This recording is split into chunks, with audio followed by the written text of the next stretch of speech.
जो हम लोग पढ़ने जा रहे हैं वो मतलब कि पिछला क्लास में हम लोग पढ़े थे केमिस्ट्री का कार्बन एंड इट्स कंपाउंड, मतलब कि कार्बन और उसके यौगिक। आपको ये सब बता दिया गया है ऑलरेडी पहले ही कि कार्बन क्या है, कार्बन कैसे आपके इर्द गिर्द चारों तरफ कार्बन, सुबह से उठते हो रात तक कार्बन की वस्तुएं यूज करते हो। तो इस प्रकार से बहुत सारे कार्बन आपकी जिंदगी का एक अहम हिस्सा है। तो वो मतलब कि कार्बन यौगिक कैसे बनाते हैं भी बता दिया गया है ना। ये कार्बन और अनेक और यौगिक बना सकते हैं। आज जो हम लोग पढ़ने जा रहे हैं इसमें कुछ सूत्र पढ़ने जा रहे हैं जो आपके बहुत इम्पोर्टेंट है और ऑब्जेक्टिव क्वेश्चन में खासकर ज्यादा टकराएगा आज जो पढ़ोगे, और कुछ सब्जेक्टिव क्वेश्चन भी सॉल्व हो गए इससे। तो चलो देखते हैं। सबसे पहले हम लोग देखते हैं एल्केन। एल्केन एल्केन जो है ये देखो यहाँ कार्बन और दोनों कार्बन के बीच में एकल बंधन, यानी कि इसका जो बॉन्ड है ना वो सिंगल बॉन्ड है। ध्यान देना है कि अगर सिंगल बॉन्ड में कोई भी श्रेणी रहे, ये देख रहे हो ना, ये सब श्रेणी जो लगा हुआ है इस श्रेणी में सिर्फ और सिर्फ सिंगल बॉन्ड चारों तरफ। तो सिंगल बॉन्ड के साथ कोई भी कहने का मतलब है कि कार्बन होता है। और कार्बन आप जानते हो कि एक कार्बन कितने मतलब यौगिक को अपने आजू बाजू रखता है। तो एक कार्बन 4 यौगिक को रखता है और यौगिक के रूप में रहता कौन है? हाइड्रोजन ही रहता है, दूसरा कोई नहीं रहता, रह सकता है ना। तो ये 4 जो है कहने का तो एक कार्बन पे ये जो 4 हाइड्रोजन ये आपको सिंगल बॉन्ड के साथ है। सिंगल बॉन्ड यानी एकल बंधन के साथ। तो एक एकल बंधन, इसका सबसे बड़ा साइन है किसका? एल्केन का। अच्छा, एल्केन का ये सूत्र, दूसरा टॉपिक है एल्केन का सूत्र CN और H2n+2। मतलब कहने का ये है कि कार्बन के हाइड्रोजन जो होता है कार्बन के दुगुने से 2 अधिक किसमें होता है? एल्केन में। एल्केन में जो है कि कार्बन जो होता है वो हाइड्रोजन जो होता है कार्बन के दुगुने से 2 अधिक होता है। अब मान लीजिए कि यहाँ पर कुछ हम यहाँ एग्जाम्पल लिए, आप देख सकते हो। अगर कार्बन आपका 1 तो आप इस सूत्र को देखोगे तो अगर कार्बन अगर 1 रहेगा तो फिक्स है कि हाइड्रोजन में 2 × 1 + 2 यानी कि हाइड्रोजन आपका क्या हो जाएगा? 4। तो ये एकल बंधन भी इस प्रकार का बताता है कि एक कार्बन पर 4 यौगिक हाइड्रोजन उनके 4। अगर कार्बन आप 2 रखते तो अगर कार्बन 2 रहेगा तो इस सूत्र पर कार्बन 2 यानी N का मान 2 रखो तो ये हो जाएगा C2, ये हो जाएगा C2 है तो ये हो जाएगा H2 × 2 + 2 यानी 2 × 4 और +2 6 यानी हाइड्रोजन आपका हो जाएगा यहाँ पर 6। कार्बन 2 रखे तो हाइड्रोजन 6 आया। अगर कार्बन 3 रखेंगे बाई करो तो कार्बन 3 रखने पर आप रख के देख सकते हो कि अगर C3 होगा तो ये हो जाएगा H2 × 3 + 2 यानी 3 × 6 2 8 यानी कि हाइड्रोजन 8 है। तो इस प्रकार से ये सिर्फ और सिर्फ याद रखना कि एल्केन में होता है। और ये सूत्र एकदम गारंटी है कि अभी इस प्रकार का आप 3 सूत्र देखोगे और 3 सूत्र में से एक सूत्र ऑब्जेक्टिव में वो टकरा जाएगा कहीं और बहुत सारे अंदर का पॉइंट टकराने वाला। तो उसके बाद आपको ये सूत्र एल्केन का सूत्र है और इससे इस प्रकार से कार्बन क्या बनाता है? हाइड्रोजन बनाता है इस सूत्र के हिसाब से। अब देखिए इसका नामकरण, मतलब कि यहाँ लिखा है L + N, मतलब यहाँ जो रहता है ना यहाँ पर आपको यहाँ पर ये 10 यहाँ पर देखिए नंबरिंग 1 2 3 4 5 6 7 8 9 10, ये जो 10 हम मतलब कि नाम लिख रखे हैं यही 10 नाम के साथ ये N+ होता है। अब जिसे देखिए कैसे, अगर ये 1 ना पाए तो समझिए 1 कार्बन है, 2 है तो 2 carbon, 3 carbon, 4 carbon, 5 carbon, 6 carbon, 7 carbon, ये सब कार्बनों की संख्या आपको याद रखिए। ये कार्बनों की संख्या के हिसाब से ही N+ है। अब मान कर चलिए कि अगर आपके पास 1 कार्बन है तो 1 कार्बन में भाई कौन सा नाम होगा? तो एक कार्बन के साथ फिक्स है कि हाइड्रोजन कब है 4 हो। तो एक कार्बन के हिसाब से हम यहाँ पर N के जगह पर रखेंगे मेथ और मेथ के साथ N प्लस करेंगे तो बन जाएगा मेथ, जैसे यहाँ पर किया गया। अब यहाँ पर दो कार्बन के साथ जब हम निकाले हैं तो हाइड्रोजन कब आया है 6 को आया है। तो फिक्स है कि 2 कार्बन पर हाइड्रोजन 6 को आप रखबे करोगे। अब जो है कि यहाँ पर एथ, क्योंकि 2 कार्बन वाले का नाम है एथ, तो एथ प्लस एन करेंगे तो एथेन बनेगा। अब मान के चलो कि 3 कार्बन सॉरी यहाँ 5 कार्बन में लिखा है। अब 5 कार्बन जो है कि अगर लिखा हुआ है तो 5 कार्बन को जब हम इस सूत्र पर 5 कार्बन रख के निकालेंगे तो उस सिचुएशन में यहाँ पर आपको कहेगा C5, जब ये 5 हो जाएगा तो H2 इंटू 5 प्लस 2, तो H फिक्स है 12 हो जाएगा। तो एकदम फिक्स है कि 5 गो कार्बन का हाइड्रोजन कब आएगा 12 का।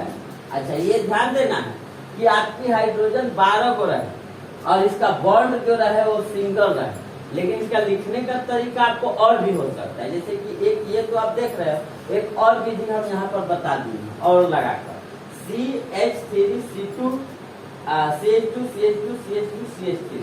अब यहाँ पर देखिए कि यहाँ पर 5 को आपको 1 2 3 4 5 कार्बन दिखाई दे रहे होंगे। और हाइड्रोजन को गिन लीजिए, आपको यहाँ 3 हाइड्रोजन 2 हाइड्रोजन 2 हाइड्रोजन 2, तो 3 6 9 और 3 12 का हाइड्रोजन।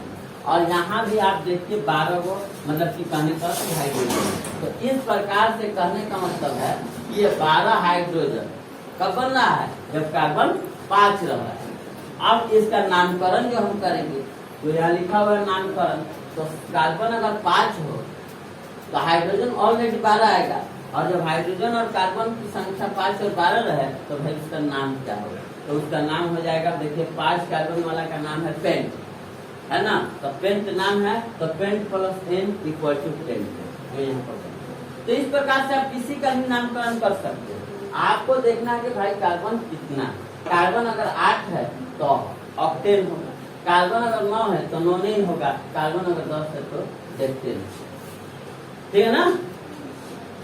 तो चलिए ये हम लोग अभी जो पढ़े ना, ये पूरी के पूरे ये जो था ये एल्केन का सूत्र। अब देखिए एल्केन के सूत्र के बाद अब इतना आपका पारा याद रखिएगा कि आपको जो लिखना है, आपको कॉपी में नोट करना है, तो आपको पहले ये वाला भाग पूरा जो है यहाँ तक लिखना है। अब यहाँ तक के बाद दूसरा भाग आपका ये वाला हम पढ़ाने को, भाग को ध्यान दें। अब देखिए इस भाग में इसमें लिखा हुआ है एल्कीन, ध्यान दीजिएगा, नाम थोड़ा सा एकदम कॉमन जैसा लगेगा, अगर पूरे कॉन्स्टेंट नहीं कीजिएगा तो फिर कंफ्यूजन हो जाएगा। तो ये एल्कीन है, तो अगर क्या होगा कि एल्क प्लस ईल हो, आप देख लीजिए यहाँ पर जैसे एल्क प्लस एन बना था एल्केन के लिए, उसी तरह एल्कीन के लिए एल्क प्लस ईल बने। अब देखिए इसमें एक नया चीज कुछ होता है, वो ये होता है कि जैसे कि इसमें भी कार्बन, एक कार्बन पर 4 हाइड्रोजन, 2 कार्बन पर 6 हाइड्रोजन, जैसे एल्कीन में चला था वैसे ही एल्कीन में भी चले। लेकिन एक नया चीज ये होगा कि इसमें क्या होता है कि एक हाइड्रोजन जो है ना घट जाता है, एक हाइड्रोजन घटता है। इससे आपको ये पता चलेगा कि ये भाई जो सूत्र लिखा है ये इल वाला है, यानी एल्कीन का है। जैसे कि देखिए जब एक हाइड्रोजन घटेगा तो सी तो उतना ही रह जाएगा, ठीक है ना। लेकिन हाइड्रोजन जो है कि कब हो गया 3 को हो गया कि नहीं, 4 हाइड्रोजन में से 1 हाइड्रोजन गया तो 3 हाइड्रोजन बचा। और यहाँ पर एक साइन इसलिए छोड़ा गया कि यहाँ पर का जो बंधन एगो एच होता है, और जैसे कि फॉर एग्जाम्पल हम लिखते हैं, स्पेस तो नहीं है यहाँ लिख कर दिखाते हैं। जैसे कि एक कार्बन है तो यहाँ हाइड्रोजन, यहाँ हाइड्रोजन, यहाँ हाइड्रोजन, यहाँ हाइड्रोजन, ऐसे हाइड्रोजन है। तो मान लीजिए कि हमारे पास 3 गो हाइड्रोजन है, इसका है, इसका है, इसका है, लेकिन इसका हाइड्रोजन तो घट गया है, वहीं पर एक साइड का हाइड्रोजन घटा है, तो इधर का हाइड्रोजन घट गया है, इसलिए ये जो लिखा है ना ये साइन के साथ लिखा है। तो ये आपको क्योंकि 4 वाला था, कार्बन मतलब एगो था और एगो कार्बन मेथ का होता है, तो मेथ प्लस अब हमको क्या जोड़ना है, इल जोड़ना है, जो इसका, तो मेथ प्लस इल मेथिल, ये मेथिल का सूत्र है। अब देखिए ये 2 गो कार्बन वाला जो नाम है उसका नाम है एच। अब एच में भी इसमें -1 हुआ तो यहाँ पर C2 और H5 आया, और ये हो गया F प्लस F। अब देखिए तो ये मेथिल एथिल, ये तो दो एग्जाम्पल हम सिंपल समझे। अब देखिए एक नया चीज बता रहे हैं, यहाँ पर थोड़ा सा ध्यान दीजिए। कभी कभी क्या होता है कि जो बंधन होता है बनाने का, ये बंधन का थोड़ा सा तरीका बदल जाता है।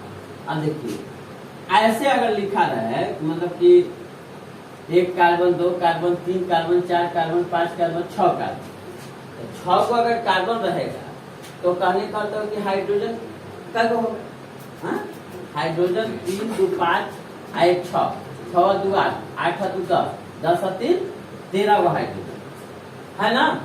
तो आपको बता दे कि ये 13 को जो हाइड्रोजन है, क्योंकि देखिए इसका सूत्र नहीं लिखा हुआ है, लिखा हुआ है नहीं लिखा हुआ है, तो भाई इसका सूत्र कैसे बनता है? तो देखिए सबसे पहले इसका सूत्र छूट गया है, सूत्र आपका लिख देते हैं। सूत्र कहाँ लिख दे, चलिए सूत्र यहाँ लिख देते हैं। ये एल्केन का जो सूत्र होता है वो सूत्र क्या होता है, CN और H2N प्लस 1। ध्यान दीजिए ये एल्किल का जो सूत्र होता है वो होता है CN और H2N प्लस 1। अब देखिए ध्यान से, आप ध्यान से देखिए, अगर आपका कार्बन 6 गो कहा गया, 6 गो कार्बन है ना, तो जब 6 गो कार्बन है 1 2 3 4 5 6, तो ये 6 कार्बन के लिए आप यहाँ 6 रखिएगा तो C6, तो यहाँ पर H जो है 6 दूना 12, एक कितना हो जाएगा 13 गो H होगा, तो यहाँ पर देख लीजिएगा 13 गो। लेकिन ये मायने नहीं रखता, ये तो सूत्र के हिसाब से ये सही है, लेकिन अगर कुछ में उसमें कोई ना कोई एक मतलब कि वो मतलब कि शाखा, एक रचना, एक ब्रांच उसका लटका हुआ है नीचे, एक ब्रांच उसका कहाँ रहे, नीचे लटका हुआ है। देखिए एक कार्बन में मतलब हाइड्रोजन 4 गो होता है, तो यहाँ देखिए मान लीजिए कि 1 गो हाइड्रोजन है, यहाँ पर 3 गो हाइड्रोजन है ना, 4 गो हाइड्रोजन हो जाएगा, यहाँ से बंधन करके आए वो नीचे लटक गया। तो अब भाई हम इसका नामकरण कैसे करें? अभी तो ये सिंपल था, आराम से इस पर हम नामकरण कर लेते थे, लेकिन अगर इस प्रकार का रहेगा जिसमें एक नीचे या 2 नीचे लटका रहे, तब फिर नामकरण कैसे करेंगे? तो इसके लिए क्या करना होगा, तो ध्यान से देखिए। जैसे कि हमको इसमें करना क्या होगा तो हम बता देते हैं। जैसे कि यहाँ 1 2 3 4 5 6 ऐसे पहले ऊपर से नंबर लिखिए और फिर हम नीचे से ऐसे नंबर करेंगे 1 2 3 4 5 6। और ध्यान देंगे कि ये जो लटका हुआ भाग है ये इधर से नजदीक में आ रहा है कि इधर से नजदीक में आ रहा है, ये देखिए जिधर से नजदीक में आ रहा है ना उसी का नंबर हम लेंगे। तो इधर से देखेंगे तो ये तीसरा नंबर पर लटका हुआ है, और इधर से देखेंगे तो ये चौथा नंबर पर लटका हुआ है। तो इस नंबर का हमको काम नहीं, इस नंबर का हमको काम नहीं है, हमको ये ऊपर वाला नंबर से ही काम चल जाएगा, ठीक है। अब जो ऊपर वाला नंबर से काम चलने वाला है तो ये किसके जगह पर है, तीसरे के जगह पर है। तो इसका नामकरण में सबसे पहले 3 है, जिसके स्थान पर ही रहेगा और सबसे कम स्थान पर वो डिजिट पहले आएगा, अंक। अब ये अंक आने के बाद अब इसमें लटका हुआ एक के बार है, और ये कार्बन कितना है, मतलब कि कार्बन था ही 6, और ये जो लटका हुआ भाग है ये आपको क्या बना रहा है, ये तो आपको 4 गो हाइड्रोजन बना रहा है, कार्बन तो इसका 1 गो है। तो इसका जो नाम होगा लटका हुआ भाग का, ये फिक्स है कि मेथिल होगा, ये तो मेथिल होगा। तो अब जो है कि कहने का मतलब है कि सबसे पहले सी के बाद क्या लिख देंगे हम, मेथिल लिख। यह हमेशा अक्सर यहाँ पर मेथिल आएगा, इसमें भी कंफ्यूजन की बात नहीं। तो ये 3 और मेथिल, और उसके बाद ये हेक्सेन जो है, हेक्सेन आपका आ गया। हेक्सेन किसके हिसाब से आया, ये एम के रूप में आया। ये हेक्सेन आया कि कोई कार्बन था, कार्बन देख लीजिए 6 गो कार्बन था, तो यहाँ 6 गो कार्बन वाला का नाम क्या है, हेक्स। तो हेक्स प्लस एन क्या बनेगा, हेक्सेन बनेगा।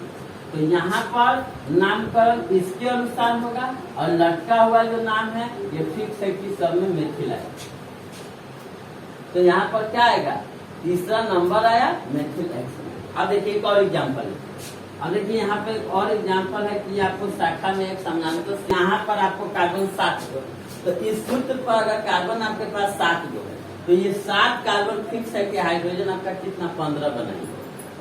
तो सूत्र पर आप निकाल कर देख सकते हो कि हाइड्रोजन 15 हो जाएगा। अब ये 15 हाइड्रोजन 3 3 6 आप गिन लीजिएगा, एक 15 हाइड्रोजन। लेकिन यहाँ पर इसमें और इसमें अंतर क्या है? अंतर यह है कि इसमें जो लटकने की जो क्रिया है वो यहाँ भी लटक गया है, वो यहाँ भी लटक, यानी कि दो को मेथिल लटका। अब 2 को मेथिल जब लटका होगा तब कैसा नाम होगा? अगर मन करे तो हम 3 को अगर मेथिल लटका देते तब कैसा नाम होगा? अगर 4 को मेथिल लटका हुआ देगा तब कैसा नाम होगा? इस प्रकार से नामकरण कैसे करेंगे तो देखिए। तो सबसे पहले तो ये हम वहां से नामकरण करेंगे। अब देखिए नामकरण जैसे कि हम इसको लिखेंगे तो जैसे 1 2 3, एगो 3 नंबर पर है, आप फिर इधर से जाएंगे तो 1 2 होगा ना, दूसरा नंबर पर है, तीसरा नंबर पर है, तो सबसे पहले कम वाला नंबर लेंगे। तो ये दूसरा नंबर पर जो है इसको हम 2 नंबर पर लिखेंगे। अब हमको इधर से चलना होगा क्योंकि ये कम नंबर पर था, तो ये दूसरा नंबर का अगर हम डिजिट लिख दिए, लेकिन अब यहाँ 2 गो है तो ये दूसरा नंबर पर था, ठीक। इसके बाद गिनोगे तो 3 4 और 5वां नंबर पर आएगा। ऊपर वाला हम नामकरण जो करेंगे मतलब डिजिट से, वो एक भाग से कर सकते हैं, या तो इधर से आपको इधर जाना, नहीं तो इधर से इधर जाना। लेकिन आपको ये ध्यान में रखना है कि भाई कम वाला स्थान किसका। अब इधर से अगर हम पढ़ रहे हैं तो पहला मेथिल आपको तीसरा स्थान पर मिल रहा है, अगर इधर से हम पढ़ रहे हैं तो आपको मेथिल दूसरे स्थान पर मिल जा रहा है। तो नजदीक वाला तो यही हुआ, तो इसलिए हम पहले इसी को अब ले लिए, इसको छोड़ दिए, तो ये दूसरा स्थान पर होगा। आई इसी के हिसाब से चलेंगे तो 5वां स्थान पर होगा। तो ये आपको 2 और 5 अगर ये कोमा नहीं लगाएंगे तो आपको 25 लगेगा। इसलिए हम इसको क्या करेंगे, मैथ के भाषा में यहाँ पर जो डिजिट के बीच में क्या लगाया जाता है, कामा लगाया जाता है। तो कामा लग गया, और कामा लगने के बाद आपको क्या लिखना है, मेथिल लगा है तो मेथिल लिखेंगे। अब ध्यान दीजिए, जैसे कि आपको याद होगा CO2, जब CO2 आप लिखते हो तो उसका नामकरण करते हो कार्बन डाइऑक्साइड। तो जब जब 2 लगा रहता है कोई भी चीज, तो 2 लगने के लिए हम डाई का प्रयोग करते हैं। याद रखिए, 2 रखने के लिए डाई का प्रयोग करते हैं। तो उसी तरह 2 को मेथिल लगा हुआ है, तो यहाँ पर हम लिखेंगे डाई मेथिल। और उसके बाद कार्बन कई गो है, कार्बन है 7 गो, तो यहाँ हेप्ट है, तो हेप्ट प्लस जो है कि एड बनेगा तो बन जाएगा हेप्ट। तो 2 5 आपका स्थान हो गया। और डाई मेथिल हेप्ट, अगर यही 3 गो मेथिल लटका रहता तो क्या होता है, ट्राई हो जाता। डाई के बदला लिखते हैं हम ट्राई मेथिल, और जैव कार्बन होता है उसके अनुसार लिखते। तो ये आपका सेकेंड भाग था। अब देखिए थर्ड भाग, यहाँ लिखा है एल्कीन। ध्यान दीजिएगा, ये एल्कीन था, ये एल्कीन है। एल्कीन इसका सामान्य सूत्र होता है CN और H2N, इतना ही सामान्य सूत्र होता है, CN और H2N। अब जो है नामकरण इसका हम करते हैं तो एल्क के साथ 3 बढ़ता है। अब इसमें नया क्या होता है, ये दोनों जो पढ़े ना, इस सब में आपको बंधन आप ध्यान से देखिएगा, एकल बंधन आपका बॉन्ड एक था। लेकिन अगर यहाँ देखिएगा तो यहाँ का बंधन आपका द्विबंधन है। ध्यान रखिए, यहाँ पर कार्बनों के बीच में जरूर क्या होगा, कोई ना कोई एक कार्बन के बीच में, मतलब दोनों कार्बन के बीच में जो बंधन होगा वो ट्विन बंधन बॉन्ड होगा, ट्विन बॉन्ड यानी कि द्विबंधन। अब देखिए द्विबंधन में जब हम निकालेंगे तो एग्जाम्पल नंबर 1, अगर 2 कार्बन हम ले लें तो ध्यान दीजिएगा, अब जो हम पढ़ने जा रहे हैं एल्कीन ना, इसमें हम मेथ का प्रयोग नहीं कर सकते, क्योंकि मेथ में एक कार्बन आता है। और एक कार्बन बंधन कैसे बनाएगा, बंधन कभी भी बनता है ना तो 2 या 2 से अधिक कार्बनों के बीच में बनेगा। अकेले कार्बन खाली एगो लिख दोगे तो बंधन कैसे बनेगा। तो ट्विन बंधन, जो ट्विन बंध चालू होगा तो द्विबंधन में हमेशा करने का 2 कार्बन होना चाहिए। अब ये 2 कार्बन जो है, ये 2 कार्बनों के बीच में देखिए हाइड्रोजन कैसे है, ठीक है कि अगर कार्बन 2 होगा तो हाइड्रोजन 4 होगा कि नहीं। यहाँ पर CN लिखा हुआ है तो CN H2N, तो यहाँ 2 है तो 2 गुने 2 यहाँ 4 हो जाएगा। तो यहाँ पर आपको क्या बन गया, C ऐसे C पर 4 को H दर्शा दिया गया। ये इसका क्या हो गया, स्ट्रक्चर की बनावट हो गया। और इसका नामकरण अगर करना है तो एक तो आपको ये दिखाई दे रहा है द्विबंधन है, तो द्विबंधन के अनुसार आप क्या लगाओगे, इसमें तो आपको लगाना है इन, और इन 2 कार्बन है तो लोगे यहाँ से एथ प्लस इन बनाकर एथिन बन। और जैसे दूसरा एग्जाम्पल है, अगर कार्बन आपका 3 गो, एगो 2 गो एगो नीचे कार्बन, ठीक है ना। तो अगर कार्बन 3 गो है तो कार्बन 3 गो हुआ तो हाइड्रोजन फिक्स है कि 6 गो होगा। सूत्र पर निकालोगे कार्बन 3 रखे तो हाइड्रोजन 6 आएगा। अब यहाँ पर लिख कर देखो, आपको कहने का मतलब है कि यहाँ पर हाइड्रोजन 1 2 3 4 5 6 हाइड्रोजन। अब ये तीन गो जो कार्बन है, तीन गो कार्बन के हिसाब से आप लोग प्रोप प्लस इन, प्रोप प्लस इन क्या बन जाएगा? प्रोपीन बन जाएगा। तो इस प्रकार से आप कोई भी मतलब जैव कार्बन बनकर ले लो, 3 गो कार्बन 4 गो कार्बन 5 गो कार्बन जैसे लेते जाओगे, 6 कार्बन हेक्सीन, उसके बाद हेक्टीन, ऑक्टीन, नॉनिन, डेक्टीन, ऐसे नाम होते हैं। अब देखिए, तो ये आपका तीसरा भाग था। तीसरा भाग के बाद यहाँ से देखिए आप चौथा भाग, तो एल्केन, एल्किल, एल्कीन और चौथा है एल्काइन। ध्यान से देखिएगा, एल्काइन। अब एल्काइन क्या होता है? एल्काइन में कुछ तो अलग होगा ना, तो इसमें देखिए अलग क्या है। इसमें आपको थ्रेस बॉन्ड है, यानी कि त्रिबंधन है। त्रिबंधन यानी इसमें जो कार्बनों की संख्या होता है वो 3 गो बंधन होता है, मतलब 3 गो बंधन के साथ 2 गो कार्बन जुड़े रहते हैं। तो अब जो है यहाँ पर देखिए सी और सी के बीच में 3 गो बंधन दिया है। और इसका सूत्र की बात की जाए तो इसका सूत्र होता है CN और H2N-2। ये बात आप दिमाग में बैठा लीजिए अपने जहन में कि अभी आप 4 गो सूत्र पढ़ रहे हैं। चौथा सूत्र है 1 2 3 और ये चौथा एल्काइल। ये 4 गो सूत्र में से फिक्स है कि एगो तो 100 में 100% आएगा और 2 गो सूत्र कभी दुइयों को पूछ सकता है तो 100 में 50% मेरा मतलब दावा। तो ये आपको आना ही है क्या? तो ये सूत्र ऑब्जेक्टिव के रूप में। अब देखिए इसका नामकरण जो होता है इसमें एल प्लस आइन बढ़ जाता है, एल्काइल। एल्काइल है तो आइन प्लस होता है। अब जैसे कि हम इसको समझने के लिए इसमें हम आपको क्या करना होगा, इसमें से लेना होगा कार्बन। अब ध्यान दीजिए कि जैसे इसमें आप एगो कार्बन नहीं ले सकते थे, उसी तरह इसमें भी त्रिबंधन है, तो इससे भी एक कार्बन से काम नहीं चलेगा। यहाँ भी जो स्टार्टिंग होगा ना, यहाँ से स्टार्टिंग, यानी कि मेथ जो है ना 2 जगह अपना काम नहीं करता। कहाँ कहाँ काम नहीं करता है? एक एल्काइन में काम नहीं करता है और एक एल्कीन में काम नहीं करता। तो एल्काइन एल्कीन में मेथ काम नहीं करता। वो शुरू कहाँ से करता है? एच से शुरू करता है। तो अब जैसे कि यहाँ पर देखिए 2 गो कार्बन के बीच में 2 गो कार्बन है और 2 गो कार्बन को अगर हम सूत्र निकालेंगे तो हाइड्रोजन कै गो आएगा? निकाल कर देखिए।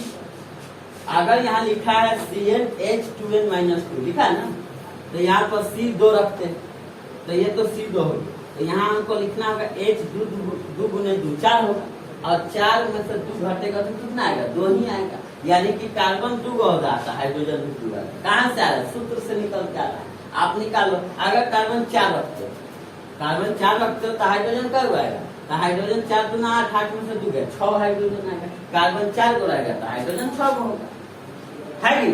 तो आपको उस समय पता चल जाएगा। देखिए जैसे कि एग्जाम में एक तो बता दिए सूत्र आता है और ऐसे प्रकार के मतलब क्वेश्चन आएगा। मान के चलिए कि अगर कार्बन 4 गो पर हाइड्रोजन अगर 6 गो दिया, कार्बन 4 गो पर हाइड्रोजन अगर 6 गो दिया है, तो ये फिक्स है कि इन वाला आइन वाला फॉर्मूला कौन वाला, और ये आपको याद रखना है। अगर इसका नामकरण करना है तो किसी को कोई कंफ्यूजन होने वाला है? कोई कंफ्यूजन नहीं होगा। आप सीधा कार्बन समझिएगा 4 को, और 4 को कार्बन से आपको वहां दिमाग में ये दौड़ाना होगा कि भाई इसमें एन जुटेगा, क्योंकि 4 को कार्बन से ये आपको मालूम है कि ये ब्यूट है, ये ब्यूट है। लेकिन भाई ये ब्यूटेन होगा कि ये ब्यूटीन होगा, या फिर ये कहने का मतलब है कि ये ब्यूटीन होगा, यहाँ ब्यूटेन आएगा, यहाँ ब्यूटिल होगा, यहाँ पर ब्यूटीन होगा, यहाँ ल आएगा ब्यूटीन, यहाँ ब्यूटीन होगा, न आएगा ब्यूटीन, और यहाँ पर क्या हो जाएगा? ब्यूटाइन होगा। तो अब आपको कंफ्यूजन होगा ना भाई कि ये किसमें प्लस हम इसको करेंगे। ये प्लस करने के लिए आप भी देखोगे कि भाई अगर कार्बन 4 को रखते हैं तो हाइड्रोजन 6 को इस फॉर्मूला पर आ रहा है। देख लो, कार्बन अगर 4 रखोगे तो हाइड्रोजन इस पर आ जाएगा 10 को।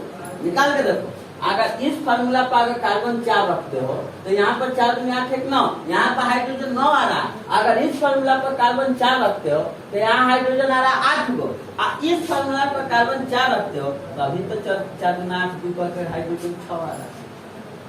समझ रहा? तो इस तरह से आपको ये याद रखना है सूत्र, क्योंकि सूत्र को पता चलेगा कि ये भाई हाइड्रोजन 6 गो है, तो किस वाला फॉर्मूला पर है, एल्केन, एल्कीन या एल्काइन या किस पर? तो आपको चलिए आपको बता दे अब कि यहाँ पर नामकरण हो गया और यहाँ पर चूंकि H दो कार्बन लिए हैं और H प्लस जो है इसके साथ दो हाइड्रोजन भी आएगा तो H प्लस आइन एथाइन। अब चलिए थोड़ा सा यहाँ पर जो है कि कुछ दूसरा एग्जांपल लिया है। अगर कार्बन 1 2 3 गो कार्बन रखते हैं तो 3 गो कार्बन रख के देख लीजिए, यहाँ C3 होगा तो यहाँ 3 दूनी 6 होगा और 6 में से 2 गया तो 4 आ गया, हाइड्रोजन 4 हो जाएगा। तो यहाँ 3 गो कार्बन पर हाइड्रोजन कब रखा गया, 4 गो। तो 4 गो कार्बन यहाँ 3 गो का नाम क्या है, प्रोप। तो प्रोप प्लस आइन, प्रोप प्लस आइन प्रोप, तो यहाँ पर पाई बन गया। तो ये जो है कि कहने का मतलब है कि एक भाग यहाँ तक एक भाग है, यहाँ से ये दूसरा भाग और ये आपको तीसरा भाग यहाँ तक है और चौथा भाग यहाँ से यहाँ तक है। ये 4 सूत्र और उसका नामकरण आज जो हम लोग इसको जो है कि सीखे हैं, ये बहुत इम्पोर्टेंट है, ठीक है ना। और एक पॉइंट और थोड़ा सा आगे देखेंगे, ठीक है ना। आपको बता दे कि कार्बन 17 के बाद जो कार्बन 18 का नंबर आता है, 18 से जितने ऊपर चल जाओ इसका जो फॉर्म होगा कार्बन 18 से ऊपर और ठोस। तो इस तरह से ये 3 रूप में ये अपनी अवस्था को बदलता है, गैस, द्रव और ठोस। और ये बदलने का काम जो करता है ये कार्बन अपनी जो संख्या है उससे करता है। तो अगर मान के चलिए तो कोई सूत्र दिया, कोई भी लिखा आएगा C2H6 या C2H8 जो भी दिया, तो C2 है ना, C3 है ना। अगर किसी भी फार्मूला में C2 C3 C4 तक आएगा तो वो समझ जाइए कि क्या है, गैस के रूप में। अब देखिए कार्बन 5 से 17 तक द्रव के रूप में। तो अब देखिए यहाँ पर हम कुछ तत्व लिखे हैं, CNG, LPG, petrol, kerosene, diesel, ये सबसे आप वाकिफ हैं। अब चलिए हम देखते हैं CNG को जो फुल फॉर्म क्या होता है, कॉम्प्रेस्ड नेचुरल गैस होता है। ये कॉम्प्रेस्ड नेचुरल गैस क्या होता है आप जानते हो, ये वाहनों में इस्तेमाल किया, ये वाहनों में गाड़ियों में चलाने के लिए इस्तेमाल किया जाता है। इससे क्या होता है कि प्रदूषण जो है बहुत कम जो है कि वो स्थान और पर्यावरण प्रदूषित होता है। तो CNG का अगर सूत्र बात की जाए CNG में, तो CNG में पूरी क्या भरा हुआ है, इसका सूत्र मेथेन, तो पूरी तरह मेथेन भरा हुआ। और मेथेन कितना भरा हुआ, 80% CNG में खाली क्या होता है, मेथेन। अगर C1 है तो C1 है तो फिक्स है कि गैस के रूप में। तो CNG क्या है, CNG एक गैस है। अब देखिए LPG आप अच्छी तरह वाकिफ हो कि आपके घरों में खाना बनाने वगैरह का यूज होता है। अब LPG में देखिए क्या क्या मौजूद रहता है, प्रोपेन, ब्यूटेन, आइसोब्यूटेन, ये 3 को जो है ना कि हाइड्रोकार्बन उसके अंदर होते हैं। किसके अंदर, LPG के अंदर। तो आप इसका जब सूत्र लिखोगे तो आपको पता चलेगा। तो ये क्या होता है, भी गैसीय सूत्र होता है, ठीक है ना।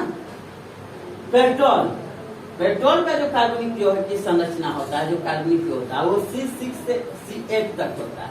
अब देखिए C6 का नाम क्या हो, वो आप देखिए ना, हम आपको थोड़ा देर पहले यहीं पर लिखे थे ना। तो C6 का नाम क्या लिखे थे, C6 का नाम क्या लिखे थे, हेक्स।